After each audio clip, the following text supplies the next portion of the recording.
Hello everyone. आज के video में हम लोग पार्टिसिपल्स पढ़ेंगे, जो नॉन फाइनाइट वर्ब्स का ही एक पार्ट है। सबसे पहले हम इसके डेफिनेशन को जान लें। What is participle? Than words that have both properties verb and adjectives is called participle. ऐसे वर्ब्स जिनमें दोनों के ही गुण हो, वर्ब के भी और एडजेक्टिव के भी, वही कहलाते हैं पार्टिसिपल्स। ओके, तो अल्टरनेटिवली क्या हो गया? Verb plus adjective is equal to participle. Okay, as for example you can take he told me an interesting story. He told me an interesting story. Here you can see the verb interest is changed into interesting. That is the fourth form of verb. Okay, interest से बना है interesting. And story, this interesting word or this adjective is modifying this noun story. Okay, so it's a modifier. Interesting is here modifier and story is noun. Therefore adjective and noun together makes participle. Okay, आप यहाँ पे अगर boarding लिखते हैं, he told me and boarding. इसी तरह एक दूसरा एग्जाम्पल है, they are playing a boarding game. Here boarding is a verb also, and here it works as an adjective. Why? Because it modifies the noun game, so it's a modifier. Okay, it means it's adjective, and when adjective and noun comes with each other at the same place, it is called participle. Okay, तो ये boarding यहाँ पे participle है, ठीक ना। अब हम लोग काइंड्स ऑफ पार्टिसिपल देख लें। हालांकि इस वीडियो में मैं आपको सिर्फ प्रेजेंट पार्टिसिपल बताऊंगी, उसी में बहुत ज़्यादा टाइम ले लेगा। तो पार्टिसिपल्स तीन तरह के होते हैं, present participle, perfect participle and past participle. इसके स्ट्रक्चर आप यहाँ देख सकते हैं। प्रेजेंट पार्टिसिपल में आते हैं infinitive plus ING, like going, playing, writing, doing etcetera.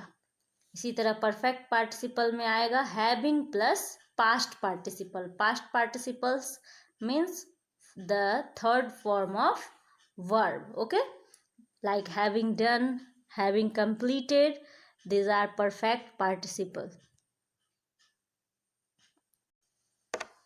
Now see past participle. Past participle is made up of infinitives plus d, ed, t, en, n.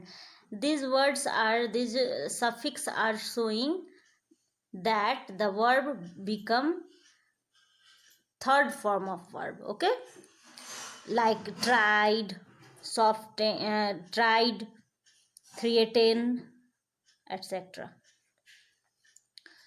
Now we will study about use of present participle, where we use present participle.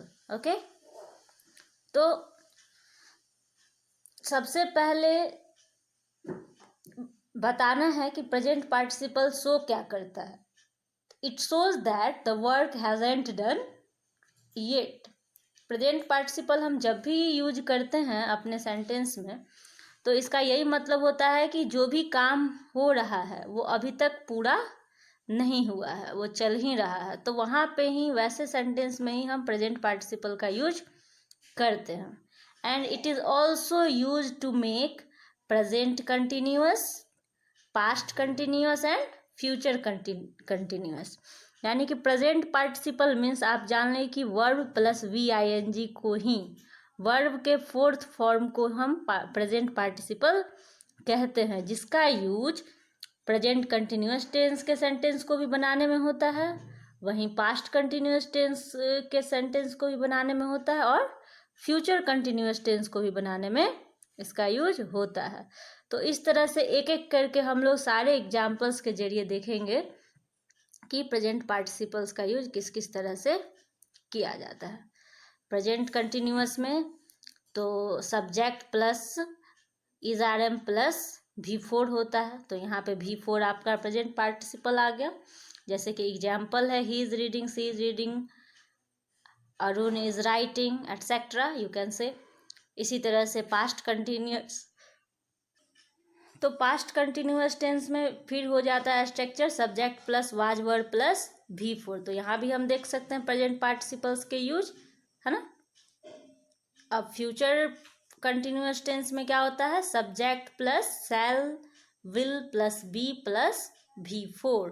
तो यहाँ पे हमारा V4 writing जो आपको दिख रहा है ये फ्यूचर कंटिन्यूअस टेंस का पार्ट है, जो कि एक पार्टिसिपल भी है। And it is also used as an adjective. Participle adjective के रूप में भी काम करता है। वैसे तो शुरुआत से ही हम यही देख रहे हैं कि एडजेक्टिव के रूप में काम करता है। यहाँ भी हम लोग देखेंगे जैसे it was a tiring activity, position change होते रहेगा। तो पोजीशन के कारण स्टूडेंट कंफ्यूज ना हो जाए, इसलिए मैंने हर तरह के एग्जाम्पल्स को यहाँ इस वीडियो में रखा है। कभी ये पहले है नाउन के तो कभी नाउन के बाद है, तो स्टूडेंट ये ना समझ जाए कि ये पार्टिसिपल का फॉर्म नहीं है, ठीक है। तो यहाँ जैसे एग्जाम्पल्स आप देख सकते हैं, लिखा है it was a tiring activity. आप कोई एक्टिविटी कर रहे हैं जिससे बहुत थकावट महसूस हो रही है, तो वो एक्टिविटी कैसा है, टायरिंग है। तो यहाँ टायरिंग वर्ड एक्टिविटी को मॉडिफाई कर रहा, क्वालिफाई कर रहा है, इसके बारे में बता रहा है। तो एक्टिविटी तो हमारा नाउन हो जाता है, तो यहाँ टायरिंग क्या है, एडजेक्टिव है। इसी तरह से अब देखिए सेकेंड एग्जाम्पल मैंने थोड़ा सा चेंज कर दिया है। द एक्सरसाइज वाज टायरिंग, यहाँ है it was a tiring activity, यहाँ एक्सरसाइज भी हो सकता था, और यहीं पे है द एक्सरसाइज वाज टायरिंग। यहाँ क्या है, ये वर्ब को कम्प्लीमेंट कर रहा है, वर्ब को कम्प्लीमेंट कर रहा है। कम्प्लीमेंट करने के कारण इसका एडजेक्टिव यहाँ आ गया और नाउन पहले आ गया। तो द एक्सरसाइज वाज टायरिंग में एक्सरसाइज नाउन है और टायरिंग एडजेक्टिव है। ओके, तो ये भी टायरिंग एक्ट और ये दोनों ही टायरिंग पार्टिसिपल है, ऐसा ना हम समझें कि ये पार्टिसिपल नहीं है, ठीक है। Like he is a, look another example, he is a loving brother, वह एक प्यारा भाई है। तो he is a loving brother में लविंग क्या है, एडजेक्टिव है, जो ब्रदर को बता रहा है, भाई के गुण को बता रहा है कि वो कैसा है, ठीक है। तो लविंग, लविंग क्या होगा, हो गया हमारा एडजेक्टिव हो गया, ब्रदर तो नाउन है ही। तो इस तरह से एडजेक्टिव प्लस नाउन जब एक साथ दिखे तो वो वर्ब जो होगा वह भी हमारा पार्टिसिपल ही कहलाएगा। Got that? Now let's see another examples that it can be used after some verbs as according to the way of, sorry not as, it can be used after some verbs according to the way of your speaking।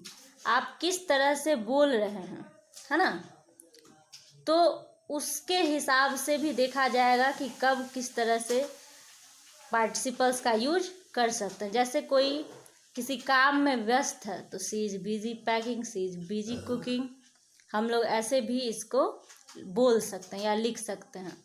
और कोई बच्चा रो रहा है तो हम बोल सकते हैं we heard the baby crying. तो यहाँ पैकिंग और क्राइंग ये दोनों भी पार्टिसिपल ही है ना, क्योंकि ये बता रहा है किस चीज़ में बिजी है। तो पैकिंग में बच्चे को क्या करते देखा, तो रोते देखा। तो यहाँ पे क्राइंग, पैकिंग ये सब भी एडजेक्टिव्स ही हैं। तो इस तरह से कुछ ऐसे वर्ड्स हैं जिसके बाद हमेशा प्रेजेंट पार्टिसिपल्स के यूज किए जा सकते हैं, जैसे कि सी, हियर, फील, स्मेल, है ना। उसके बाद आप ऑब्जेक्ट डालें और तब प्रेजेंट पार्टिसिपल्स डालें। इसी तरह से कैच है, फाइंड है, लीव है, इसके बाद भी आप इसी तरह से यूज कर सकते हैं। जैसे मैंने कुछ और एग्जाम्पल्स लिख के रखा है यहाँ पे। आई सॉ हिम वॉकिंग, मैंने उसे टहलते देखा, है ना, आई सॉ हिम वॉकिंग, तो ये भी पार्टिसिपल है। I left him talking to the stranger, जब वह किसी अजनबी से बात कर रहा था या फिर उसे अजनबी के साथ बात करते मैंने छोड़ दिया और मैं वहाँ से चली आई, मतलब है इसका। तो इस तरह से यहाँ टॉकिंग, वॉकिंग, ये दोनों भी पार्टिसिपल्स ही हैं। And we can combine two sentences using present participles, this point should be noted by you. We can combine two sentences using present participles. दो अलग अलग सेंटेंस हैं और एक ही सब्जेक्ट के बारे में है, तो हम क्यों ना दोनों ही सेंटेंस को छोटा करके एक सेंटेंस में बोल दें, और इसको बोलने के लिए हम प्रेजेंट पार्टिसिपल का हेल्प ले सकते हैं ताकि सेंटेंस भी छोटा हो और बातें भी पूरी हो जाए। Like example, they went into the classroom and they were laughing, way class में भी गए और वे हंस भी रहे थे। तो you can right they went into the classroom laughing, है ना, वो हंसते हुए क्लासरूम में गए। ठीक है, तो हम कुछ और एग्जाम्पल्स देखें जहाँ पे हम पार्टिसिपल्स के सहारे सेंटेंस को छोटा कर पाते हैं और उसका मीनिंग भी कंप्लीट होता है। Like example, he open the box and he took out his shirt, उसने बॉक्स खोला और अपने शर्ट को निकाला। तो आप आराम से पहले वाले सेंटेंस को, दो कार्य यहाँ पे किया गया है, पहले बॉक्स को ओपन किया गया है फिर शर्ट निकाला गया, तो फर्स्ट एक्शन को आप पार्टिसिपल में चेंज कर दे। यहाँ ओपन है, पार्टिसिपल में चेंज करिएगा मतलब ओपनिंग हो जाएगा, तो opening the box he took out his shirt. It's very easy to understand. I hope मैं आप लोगों को समझा पा रही हूँ। तो यहाँ पे मैंने नोट करने के लिए कुछ लिखा है, when two works are being done, जो मैंने अभी यहाँ समझाया, when two works are being done by the same person then we express first done work और first action in present participle. Okay,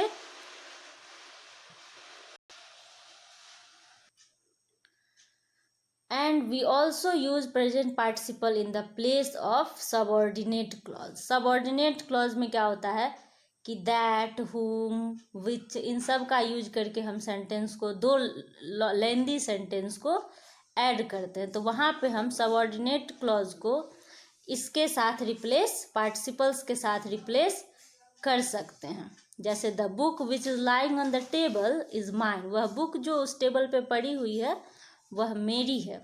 तो यहाँ पे विच इज जो है ये कर रहा है सबऑर्डिनेट क्लॉज को जोड़ने का काम, जिसे हम हटा देंगे, रिमूव कर देंगे प्रेजेंट पार्टिसिपल्स के साथ। The book lying on the table is mine. इसी तरह आप देख सकते हैं, the boy who is walking there is my son. The boy walking there, क्या डिफरेंस है इस दोनों में, मैंने क्या लिख दिया यहाँ पे, हाँ, यहाँ सबऑर्डिनेट क्लॉज को मैंने दिखाया है कि the boy who is walking there is my son, तो यहाँ हु इज को रिप्लेस मैंने किया है पार्टिसिपल्स से, the boy walking there is my son. Okay, अब हम लोग परफेक्ट पार्टिसिपल को देखें, तो having plus past participle is called perfect participle and it is used to express that type of action that has been done or completed earlier. इसका use उस तरह के एक्शन को दिखाने के लिए, एक्सप्रेस करने के लिए होता है जो पहले ही, तो it is use to express that type of action that has been done और completed earlier. यह वैसे सेंटेंस को लिखने के लिए या एक्सप्रेस करने के लिए यूज किया जाता है जो पहले ही कंप्लीट हो चुका है। और दो सेंटेंस को कंबाइन करने के लिए भी प्रेजेंट परफेक्ट पार्टिसिपल का यूज होता है। जैसे एक एग्जाम्पल है, he has passed the IBPS exam उसने पास किया, and yet he wants to join college for another degree.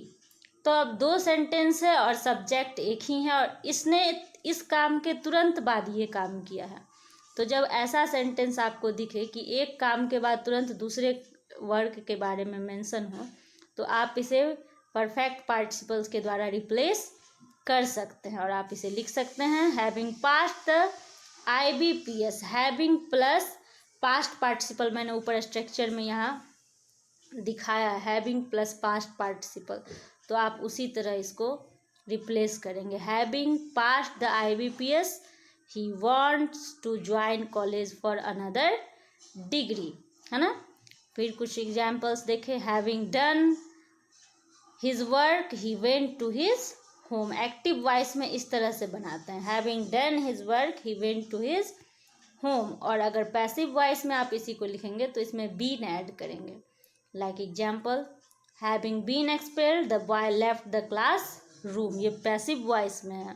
फिर having been a teacher earlier she like children, हालांकि वो टीचर हैं या टीचर होते हुए भी उन्हें बच्चों से प्यार था। तो इस तरह से हम लोग पार्टिसिपल्स का यूज करते हैं। तो स्टूडेंट्स, आज के वीडियो में बस प्रेजेंट पार्टिसिपल आपने पढ़ा।